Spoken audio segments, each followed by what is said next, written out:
Monday morning. It's the main event. I'm your humble host, Stephen McCollum, and you know him as not here again. Yes, he's 65 years old and needs a birthday week. Dale Hellestrae, 17-year NFL veteran, 3-time Super Bowl champion for your Dallas Cowboys.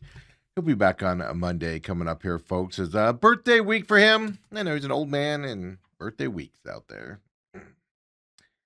Must be nice. And everything. But I got you today, folks. Tomorrow, of course, Uncle Luke comes in, 9 o'clock hour. Talk to UFC, big UFC fight last weekend. Get his thoughts on a couple of those fights. I'm interested in hearing what he says about King Green and things. So that's tomorrow at 9 o'clock. Of course, other UFC action is we're getting closer to football season, folks. Next week, Cardinals and Panthers report. The week after that, everybody else starts reporting. They report early, of course, the Hall of Fame game coming our way. Here, the first preseason game of the season where Larry Fitzgerald gets put into the Hall of Fame as well there. And, amongst just a sad personal time with his dad passing away and not making, the enshrinement ceremony there as well. So it's right around the corner, folks. Football is almost here. Happy open day. Yes, it's Wednesday. Golf doesn't start till Thursday, except for when it plays in England, obviously. They're a little bit ahead from us. Tee time start tonight, Wednesday night, 10:35 p.m. is the first tee times here on the Open Championship. So you either can stay up all night watching it, or you can watch the replay the next day and see how these guys are shooting and not pay attention to stuff. Tomorrow I'll have you kind of how the first round went and who's leading and things to that effect out there. But the British Open, as I know they call it the Open now, but I'll call it the British Open from England, tees off here tonight, our time as well, from Royal Birkdale, Southport, England as well. So how was your guys' night last night? Mine was good. Mine was relaxing. Went home, got a bunch of stuff done with the investment company. Had to take care of some stuff. Did that. Able to squeeze in a little nap. Went and got wings during the All-Star game. Caught Erod pitching. Got Corbin, of course, in his All-Star game. What he was able to do. Maiden out in the outfield. Fantastic to watch. Snoozer of an All-Star game, though. Am I right? It's kind of like watching a Diamondbacks game. Where were the bats at after the first inning?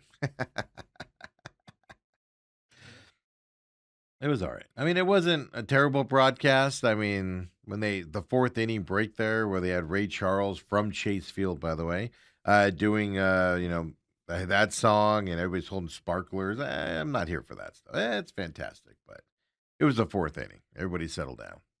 Like seventh inning stretch. All right, maybe I'll put up with it a little bit, but it was kind of funny to watch out there. But I mean, look, there's not a lot on TV, right? Tonight, nothing. Thursday, nothing. Baseball gets started again coming up on Friday as well. Obviously, World Cup today, noon. We'll talk about that. Boy, did. My fault yesterday, folks. Sometimes when you do this, right, and you prognosticate and you're pretty confident in your abilities, I knew Spain was a good team. And I know they had dominated France lately. Like, dominated. I was like, man, this is the time where France is going to get over that hump. Boy, was I wrong. France did what it did best. Yeah, we'll talk about that coming up today. Big game, England, Argentina. I have England winning this, so if you're going to go with my pick, you might want to go Argentina today coming up as well. Put in the YouTube chat, TME Media AZ, tag us and X as well, TME Sports Show, or send into the text line also. Hit us up. Let us know who your pick is today, if you want to. For the World Cup game today. Because obviously, I kind of don't know what I'm talking about out there after yesterday.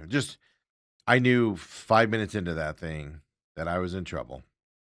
Yeah. By the way, the Tories Gotta Go text on the text line, 623-252-6670. Quieted down here for the All-Star break. Obviously, nothing to talk about, really. Nothing over the weekend. I forgot to update you guys on that. Nothing over the weekend with the Dodgers series either. Obviously, a good series for them and things. Normally, I get a couple, even when the Diamondbacks play well.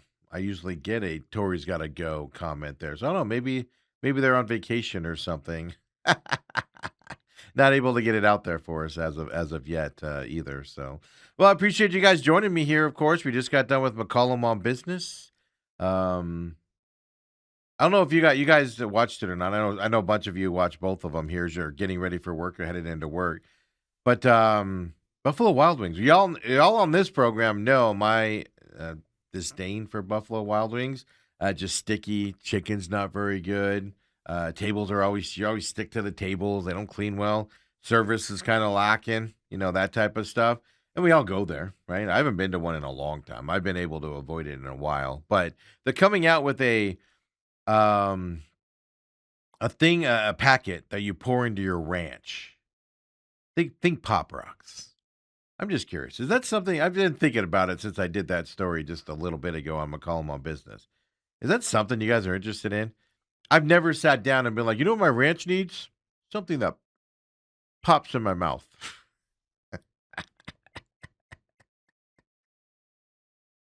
Never once have I done that in my life. And if I have, I don't remember doing it. So, yeah, I don't know. That's out there as well, coming into it. So, kind of just a quiet day around the sports world with the World Cup coming up later. I'm excited to watch that at noon. Got a busy day today.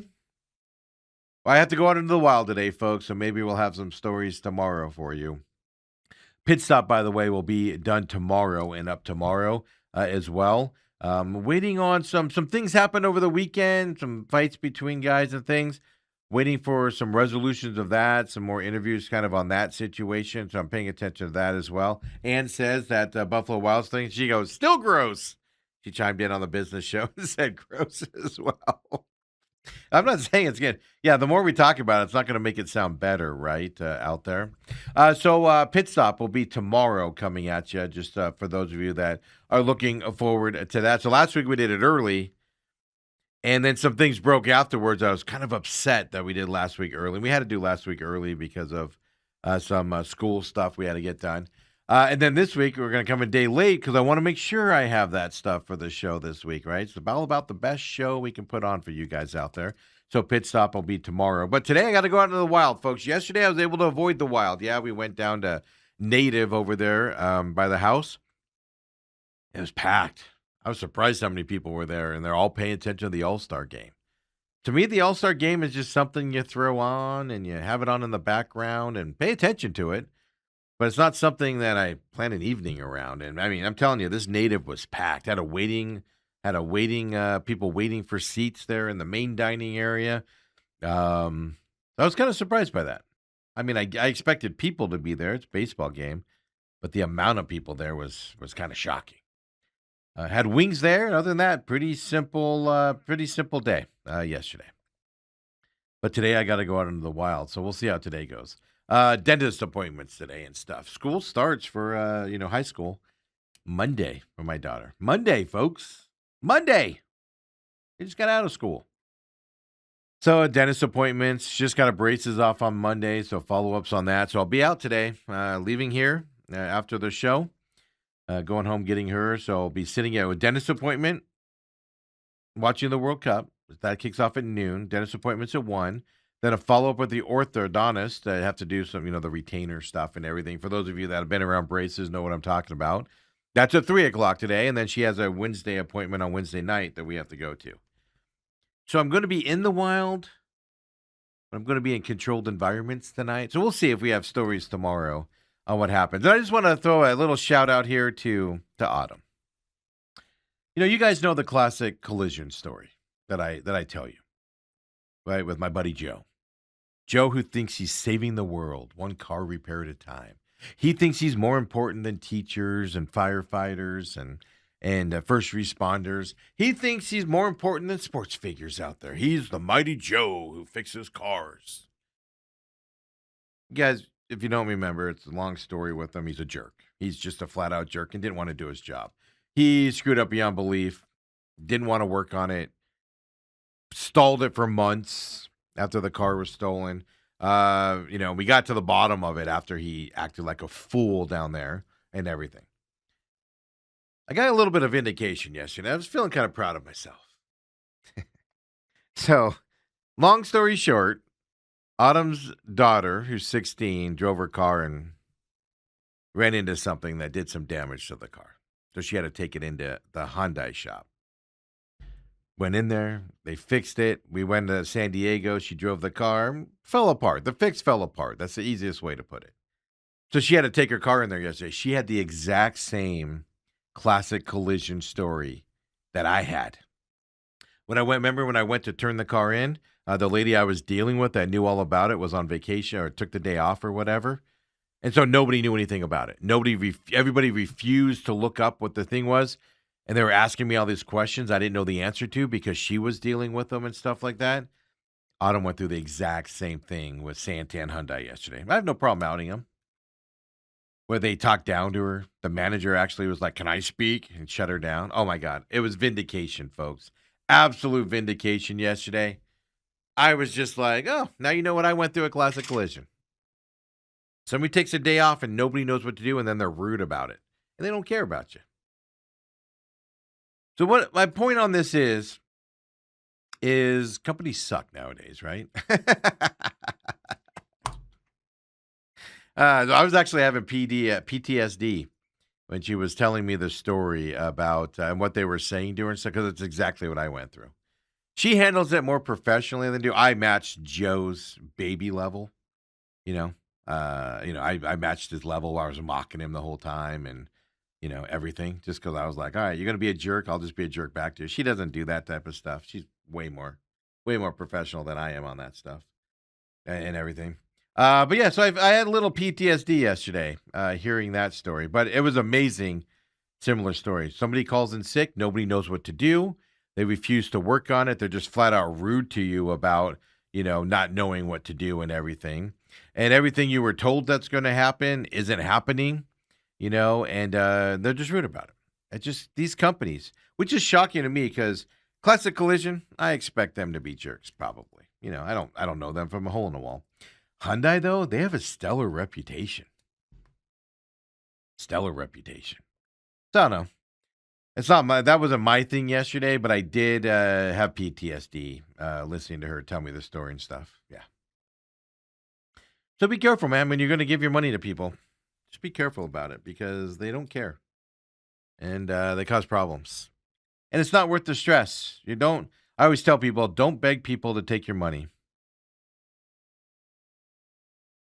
type of a thing. Sorry. We're working on some mic stuff here to clean it up. And we had an echo that we were trying to capture, and I'm being told that echo is gone now. So if you hear an echo, let me know, but you shouldn't. You didn't notice it before, so you probably won't notice it now. It's just something that we had noticed. So I just got a text saying it was gone out there. So I apologize for that production stuff out there as well. So obviously I'll start off here with the 2026 the Open Championship from England here, right? 10:35 p.m. are the first tee times tonight, our time. Of course, all throughout the day. You can either stay up all night, like some guys are teeing off at like 3 a.m. our time overnight, right? So you can stay up all night and watch it. You can catch the replays tomorrow as well, or you can just catch highlights and things. We'll, of course, talk about it tomorrow with the rankings and stuff to that effect there. Scotty Scheffler, Tyrrell Hatton, and Bryson DeChambeau are all a team here, or all a group, I should say, going to this tournament. That's a fantastic group coming up for the Open Championship as well. Then you got Rory McIlroy, Xander Schauffele, Matt Fitzpatrick as a group as well. Shane Lowry, Aaron Ra, and Brooks Koepka joining up. Jordan Spieth, Tommy Fleetwood, John Rahm, a group. Fantastic groupings here for round 1 and 2. Cam Young, Wyndham Clark, and then, of course, my buddy, Ludvig Aberg. We call him Aberg when he doesn't play well. We call him by his real name, Auberg, when he does play well. Just kind of a joke that we do here as well. So there's some big time groupings here in these first 2 rounds as well with these guys. So we'll have to see how it goes. The big thing to pay attention to, I'm going to pay attention to, is Scotty Scheffler. Missed the cut there at the Scottish Open last week. First time in 78, I think was the number, tournaments where he's missed the cut, 4+ years. How does that do for him? Is he refreshed going into this British Open here in England? Or does he continue to struggle here in the tournament? He's had tournaments where he struggled on Thursday and had to come back on Friday to make the cut, make a run on Saturday. This year, it's been that type of outing for him. He wasn't able to do it in the Scottish Open. Does he get off to a hot start, or does he have to dig himself out of a hole? And will he be able to dig himself out of the hole? Is kind of the question that you got. And that's my big question going into this. And by the way, Scheffler is the reigning champion of the Open as well for him. The other things that I'm going to be paying attention to are Scotty Scheffler as the reigning champion. Roy McIlroy obviously wants to win some more majors. He's won a bunch of them and wants to add to that major legacy that he has. Scotty Scheffler missing that cut last week, getting in there. Big things. Jordan Spieth, he's been playing well lately. He's had a comeback and a resurgence in golf circles. How's he going to play over there? Always a fun watch. But the big one here is Bryson DeChambeau. He's going in with a new custom 3D printed iron set. He's always doing these types of weird things going into these tournaments. Bryson DeChambeau has missed the cut in the 4 straight majors that he's played in. Bryson DeChambeau, 4 cuts missed on majors, his last 4 he's played in. Can he make the cut this week is the question that we're going to be looking at. So many people are questioning Byron DeChambeau and kind of like how he looks at golf and things to that effect. People are watching him. And you've been seeing people kind of rip him. Has been missing the majors, this whole iron thing, right? Going into this tournament with a new set of irons that he's never played before, in competitive standing and stuff like that. People question these moves all the time. Well, yesterday, there's a guy named Brandel Chambly. Those of you that follow golf know him. He's the Golf Channel's, and the analyst and reporter and stuff to that effect. They're seeing everybody on the range yesterday and early this morning, I should say, whenever it was. The time difference confuses me, but he's out there doing it, and they're showing Bryson hitting those irons that are 3D printed, stuff like that out there, and then he just talks about Bryson DeChambeau. It is. Let me put it this way. Now, keep in mind, Chambly is not a live golf fan. Hates it. Takes every opportunity to rip live golf, which is going away, as we know. But he also carries that over to some of the golfers on the LIV Tour, all the golfers on the LIV Tour. But it is rare that you hear somebody on a broadcast. Outside of it on a podcast is one thing. On an actual broadcast, talking about the Open and how it's coming up here, it's rare to hear somebody rip into somebody at that point. Here it is. If you didn't see it, Brandel Chambly, if I can say his name. I don't know why I'm stumbling. Hear about Bryson DeChambeau. One of the biggest surprises of the year, though, Bryson DeChambeau. It's almost like he went from chasing Scotty Scheffler and Rory McIlroy to chasing Grant Horvat. It's like he wants to outdo every YouTuber in the game of golf instead of outplay everybody in the game of golf. I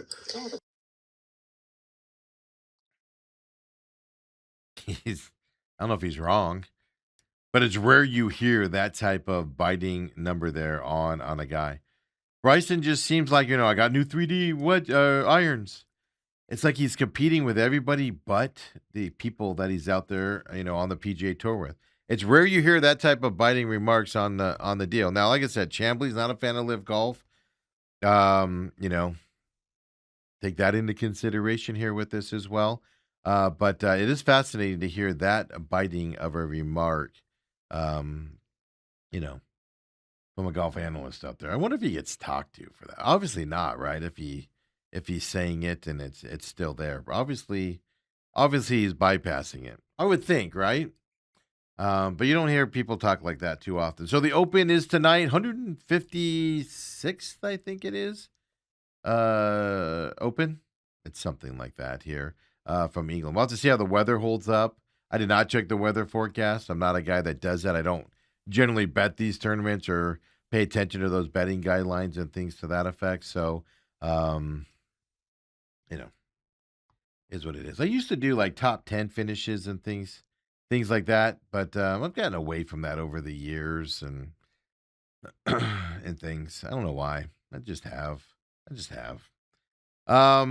Sorry folks, I'm finishing up. I'm working on getting this stuff all set up here as well. So there you go, golf talk as well.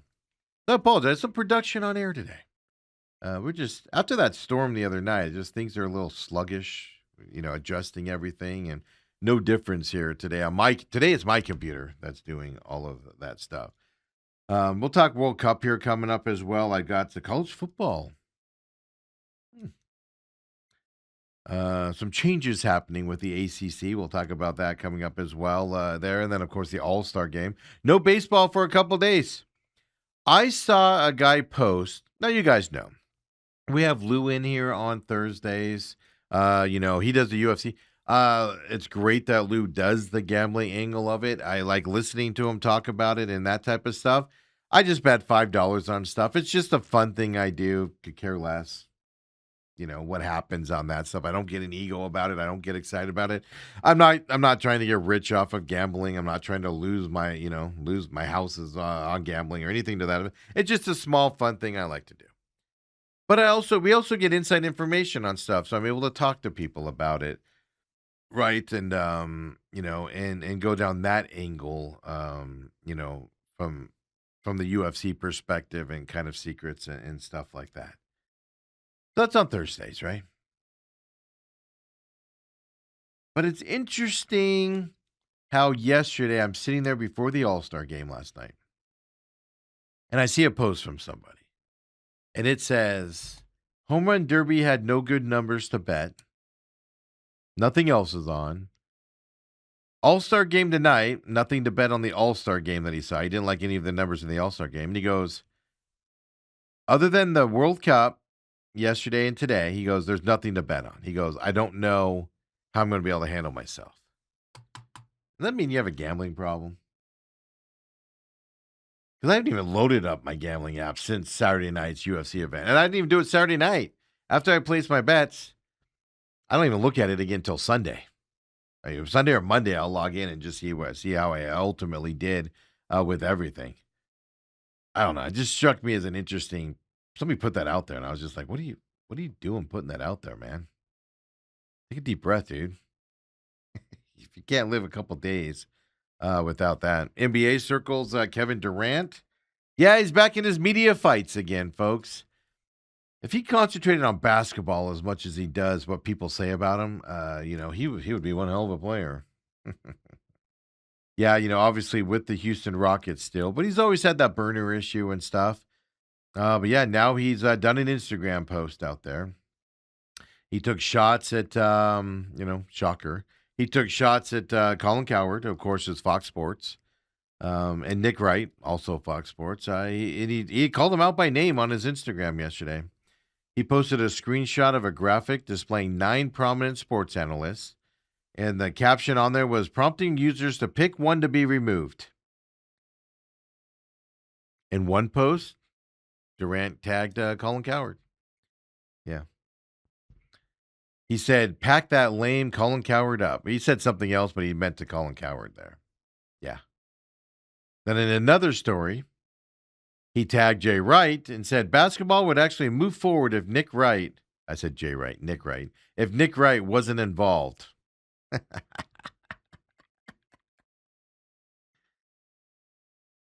Why does he continue to pick these fights with people? He blocks people all the time. He didn't go after Stephen A. Smith, which was on the graphic, which was kind of interesting as well. They've had feuds in the past, Stephen A. and Kevin Durant as well. It's just interesting, going into the season here, how Kevin Durant continues to worry about what people say about him and basketball and that stuff, and he has to take shots on it. I don't know.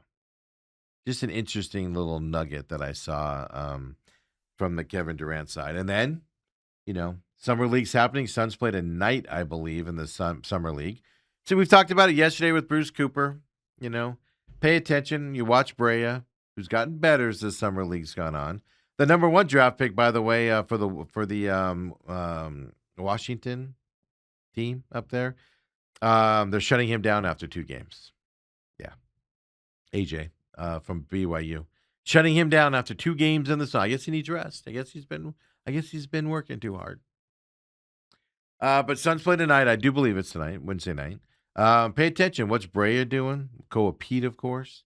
Malawatch? Do they continue to improve as it goes on? That's really what you're watching the summer league for, to be honest with you, and see where that goes. So that's tonight. But the other basketball thing I wanted to bring up on the show here, and we'll do it early in the show here as well. Um, is I'm sorry, folks, as my computer's going so slow today. I don't know what I did to make it angry, but it is ridiculous here how slow it is going. So I apologize, but the story is about the Kawhi Leonard trade and everything. Kawhi Leonard's going back to the Toronto Raptors. And the trade has been developed between them and the Clippers, the Raptors and the Clippers.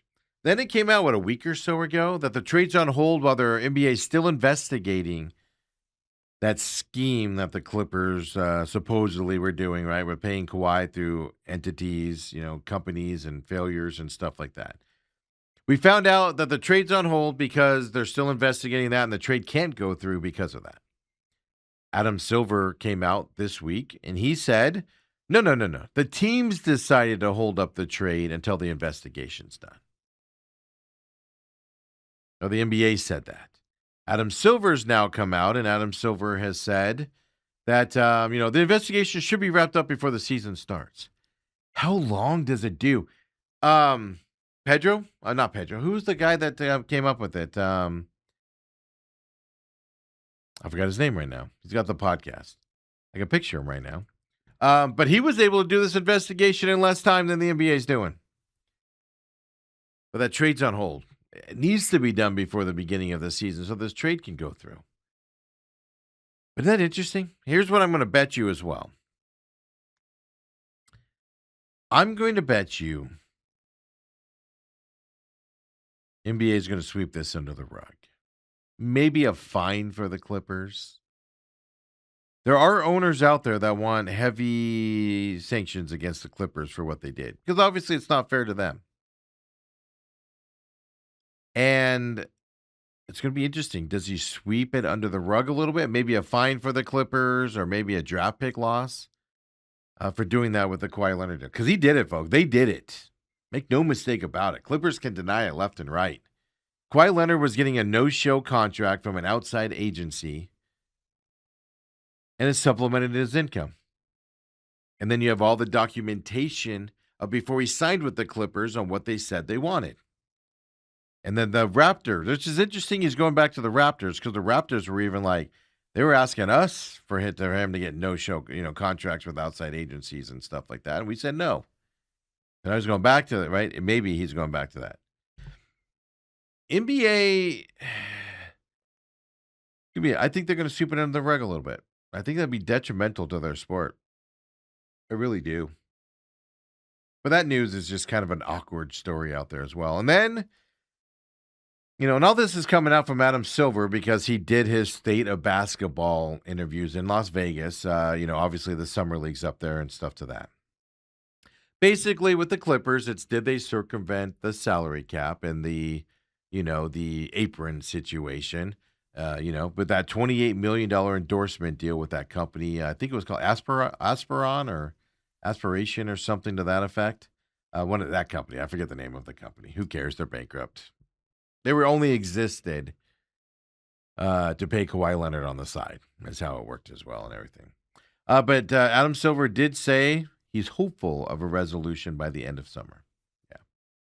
They're letting it quiet down, and then they're going to come out with something silent. That'll be a small blip in the news circles on this. It'll be interesting to see how other owners, because other owners are mad that the Clippers did this as well. Now, there's a law firm that the league hired to conduct the investigation. They say that that law firm has finished the portion of the process, meaning the investigation side of it, talking to people. Now they have to sift through the information it's gathered and then make its conclusions, is what he says they're waiting for as well. So, yeah. Now, when it started, they hired this law firm late in this process. Like, they had to put pressure on the NBA and Adam Silvers to get this even started. Not Pedro Gomez. Oh, my gosh. His name will come to me. I should give him credit for his research here. But the league, they hired them in September, late because the pressure. Remember they denied it at first. The league was like, "Oh, we're not interested in that at all." Then the pressure became enough that they had to look into it, right? But the investigation since they hired this law firm in September, it's grown. It's gotten bigger. The scope of the investigation has expanded as well for them as well. That's one reason why it takes longer is anytime you get a government agency or somebody with a lot of money investigating you, yeah, they may not find what they're originally investigating for, but are they going to find other things that you're doing? It can expand out quickly. And reports are the Athletics reporting definitely that this investigation has expanded on the Clippers and Kawhi and stuff like that. It expanded to the point where this law firm looked into whether the Clippers improperly covered expenses for Kawhi Leonard and not reimbursed for them. So they can spend money on players, like if players are doing something, the team pays for it, and then the players have to reimburse them. And they're saying Kawhi Leonard didn't have to reimburse them, right, as well. Then they examined whether Kawhi Leonard had a previously unreported endorsement deal with another company as well. So this reports by the Athletic, at least, are that this is expanded into those areas. That's my point. At first, it was just contained to this Aspiron or whatever that company's deal was. Now, are they paying for stuff for Kawhi, expenses for him, and then not getting paid back like they're legally, like the CBA says they have to? That is there a second endorsement deal that they're looking at? I think this is going to be damning on the Clippers and Ballmer. I just do. I just don't have faith that the NBA is going to come down on them hard. They're just going to sweep it under the rug, at least publicly. They're going to do something publicly to kind of like make it look like they're doing something major. But it's going to be kind of like a slap on the hands. Excuse me, folks. My foot was caught on a wire. Yeah. So this is going to be fascinating to see how this plays out.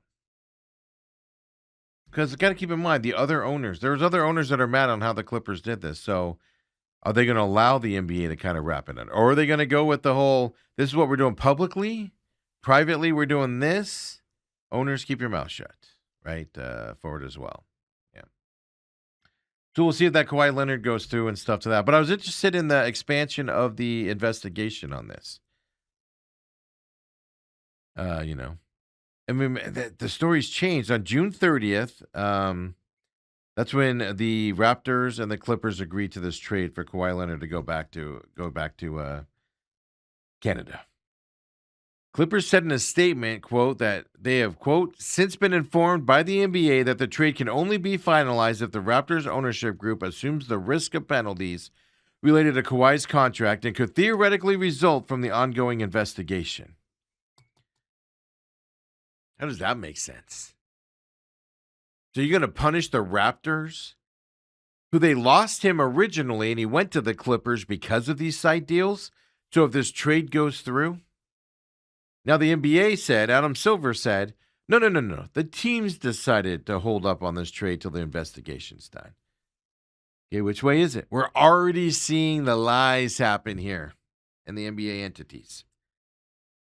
We're seeing the passing of the buck a little bit.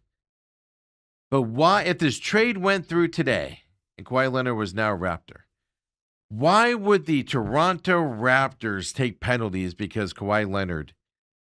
Now, if you're going to suspend Kawhi or punish him, that'll obviously affect the Raptors, right? Absolutely. So maybe that's what they mean. But all the penalties and stuff should be on the Clippers. The Raptors lost Kawhi Leonard because they didn't want to pay him on the side like he wanted and stuff. The Clippers were willing to do it. Does this deal even go through, or does it fall apart based off of what they want out there as well? So I don't know. Interesting battles here going on in the NBA. And it's fascinating to me. Right? The NBA, to me, is the most, if you're going to call it corrupt, they're the most suspectable and most easily manipulated on the gambling markets. Right?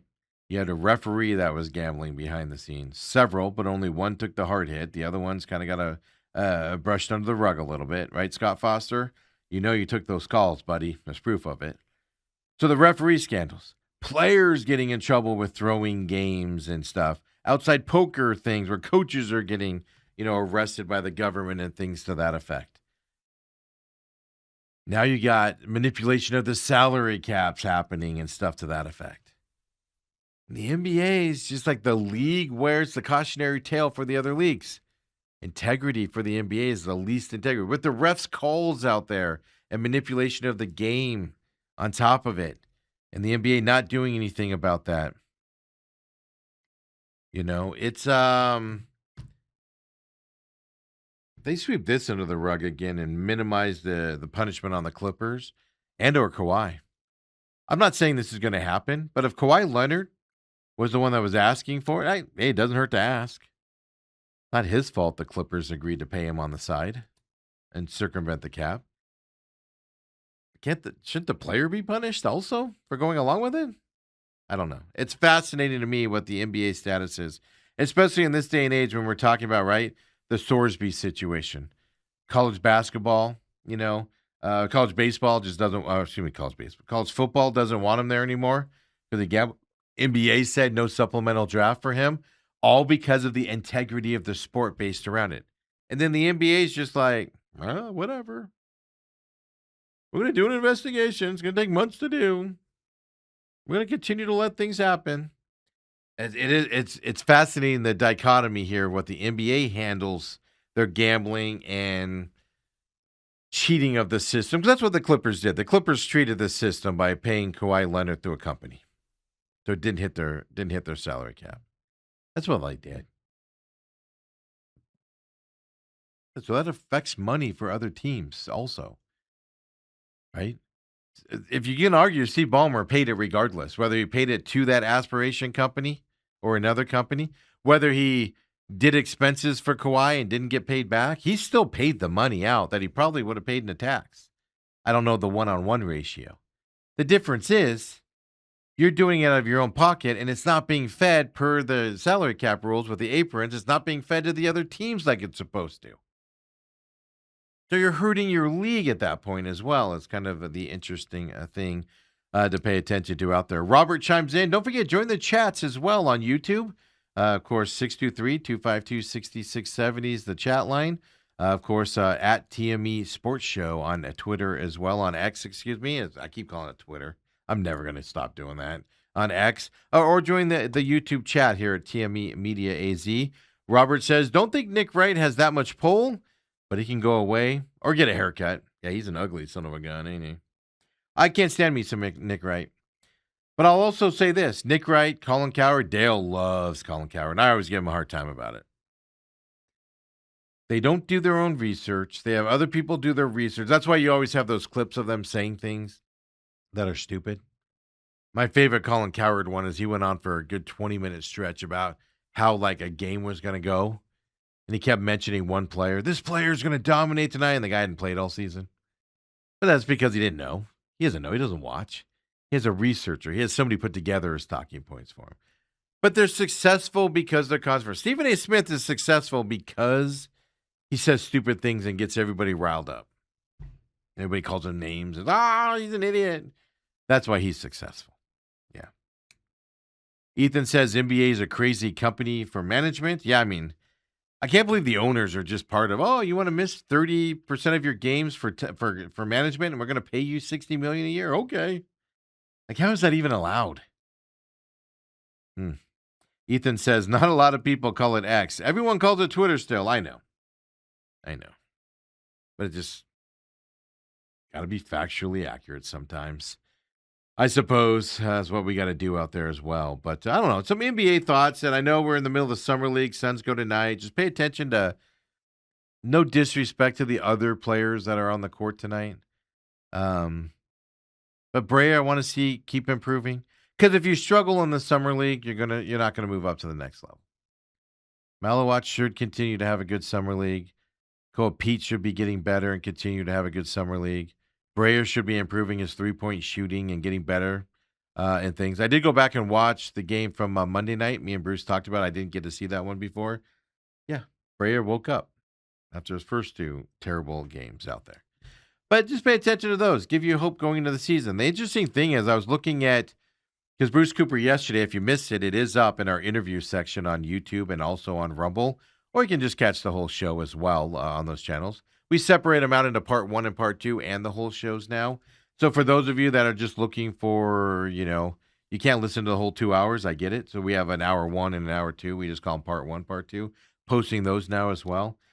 Then there's an interview section where it's just a Bruce Cooper segment on there as well. You have to scroll down to get to the interview section, though, as well. But the interesting thing about what Bruce said was how Koa was going to play behind Oso and things to that effect, right?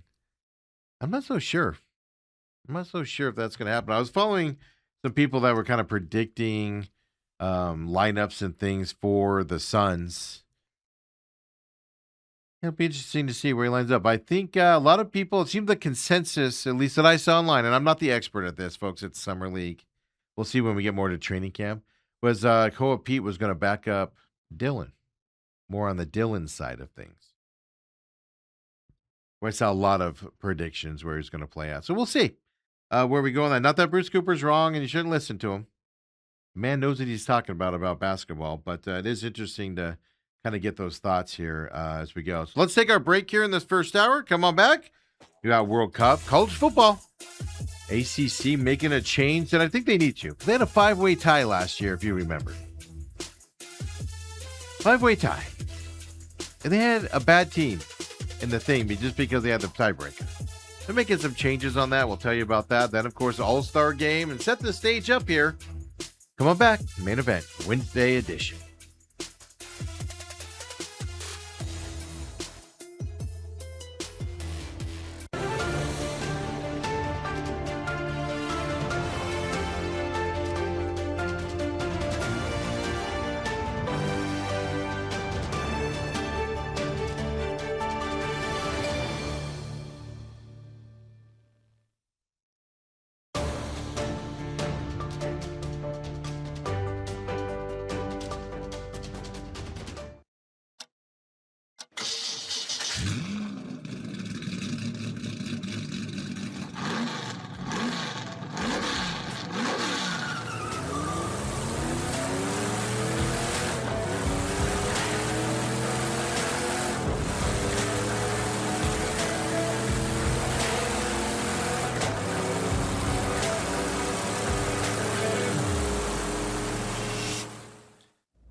And we're talking a little NBA here on the main event. Dale Hillestra's off this week. He'll be back on Monday. Unless he just falls in love with Sedona, wants to stay up there, then he won't be back. But he'll be back on Monday as well. Don't forget, tomorrow, Uncle Lou. We're taking Friday off again.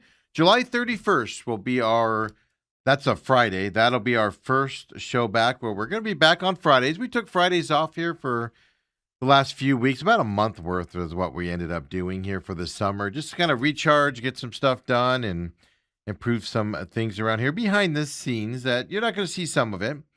We fixed a little bit of a sound issue with my microphone as well, and just stuff like that we've been working on. But July 31st, so this Friday off, next Friday off. I know the Cardinals report next week, but we'll be fine. And then the 31st is when that whole week there. 31st is the Friday, but that whole week we go back to 5 days a week at that point. Get you ready for football season coming up, folks. And a playoff push here for Major League Baseball as well that we're looking at. I did look up as well. We'll get to the comments on YouTube. Robert has an interesting one that I found interesting. We'll talk about that. But I also was looking up, who's shining bright in Vegas for you big basketball fans.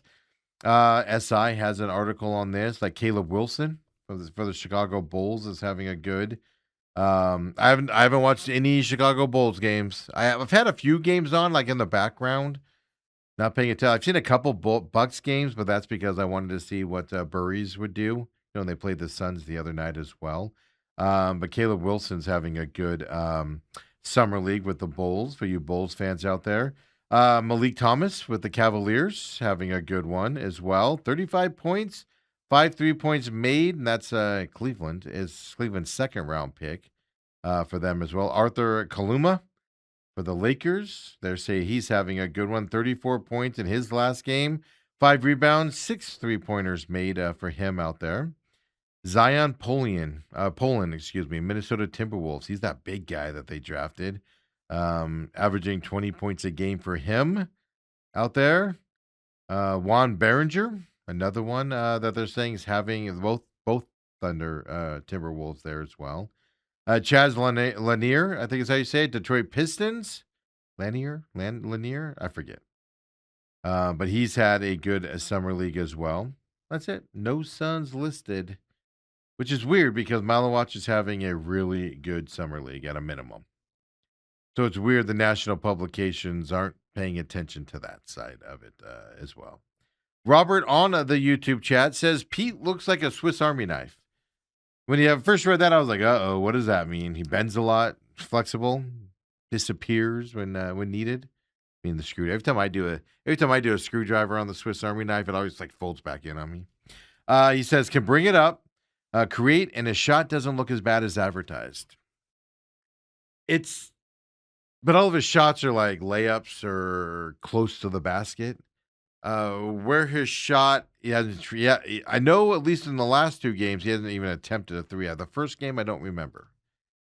It's his outside shot that is what everybody says is bad, and it's not good. So from basically the key on out is what they're talking about. Those short range shots, you can create them. But I agree with you. His size, I think, is going to be his advantage. And especially if he plays behind Dillon in this lineup and not in the 4, but more on the Dillon side of things. He's going to get some size advantage against guys during the regular season as well. This Suns team is going to be 15 deep. They could be more than that with some of these two-way players like Kobe Bryant and stuff like that. But they're going to be 15 deep on this rotation. I don't know how Jordan Knott's going to rotate these guys. It's going to be fascinating to see how it turns out. That's also why he makes the big bucks, to make those decisions as well. But I think now the question is Koa Pete going to make an impact on this team this year? I think he's going to be limited because of the guys in front of him. Now, injuries could change that, of course, and things to that effect. But again, this is where you develop him this year. You get him into that spot, right? Robert says, 3s are overrated. Suns have enough of those guys. Well, that we know for sure. Oh, no, Coop yesterday said he was going to play behind Miles Bridges. As where he said he's not Oso. I'm sorry. Miles Bridges is what he was going to play behind. And I saw a lot of people when they were doing their, Suns roster, or lineup depth charts. They had him behind Dillon. So I don't know. It'll be interesting to see where. I saw it also behind Miles Bridges as well. So don't get me wrong. Coop's not wrong on that. But I also saw behind Dillon on the chart as the number 2 coming out. They like him a lot, so we'll have to see what happens when we come to that as well with Koa Pete. So it's interesting on the national perspective with the Suns as well, right? Right there, Sports Illustrated has a list of the hottest people in the Summer League, people you should be paying attention in the Summer League. None of them are out there. Yeah, right. Dabansa, as I told you, being benched now after 2 games by Washington in the Summer League is just going to not be around anymore. They're taking him out of that coming up here. You start to see that with these guys. It always kind of makes me scratch my head. They're young. Let them play. They need the experience against these guys. Yeah, so today, I just looked it up because I knew it was today. I just wasn't sure on the time. 3 p.m.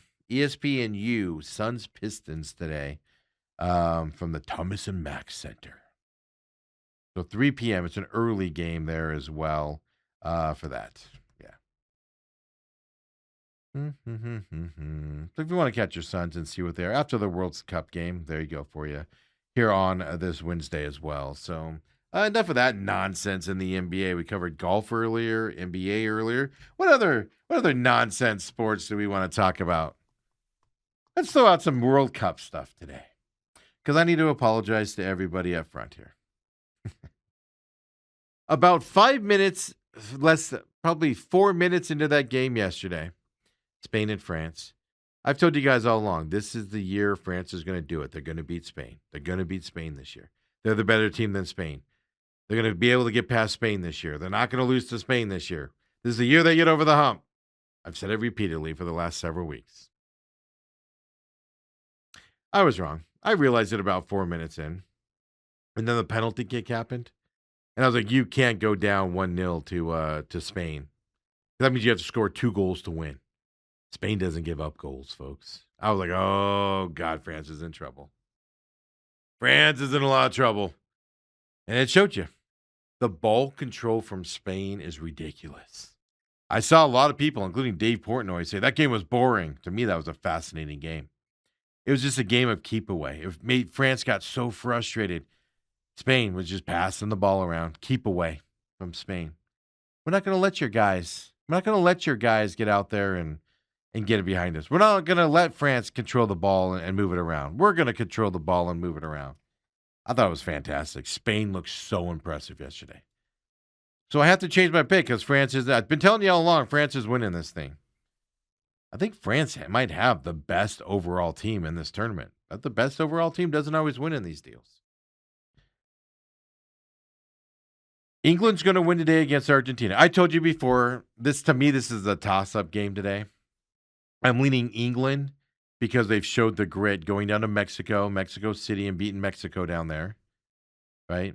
Coming back and rebounding from that is another hard-fought game, after that emotional win down in Mexico City, in Miami, in that heat of Miami over the weekend. England is showing me this year they're gritty. They're tough. They're mentally tough. They're physically tough. England's teams haven't been that way for a lot of years now. They're showing me that toughness.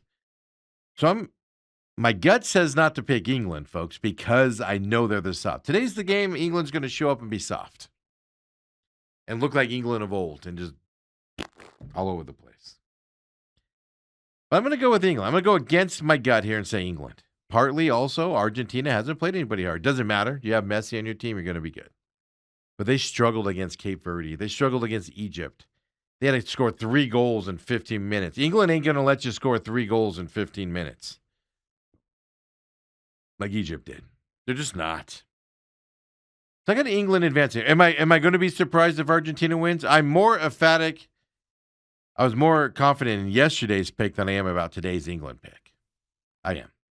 I'm not confident in England at all. Argentina can win this game. Whereas yesterday, Spain could have won it, but I was like, it's going to be tough for them to do it. And I was wrong. Today, this is a toss-up game. I'm going to lean England side here today as well. Just that grittiness. Argentina can't afford to be down 1. Argentina can't afford to be down 2 in this one. They're not going to be able to come back like you did against Egypt and Cape Verde and stuff to that effect. So I think England's going to advance to the final against Spain. I'll tell you this. I've been picking France all tournament long. To me, they were the best team out there.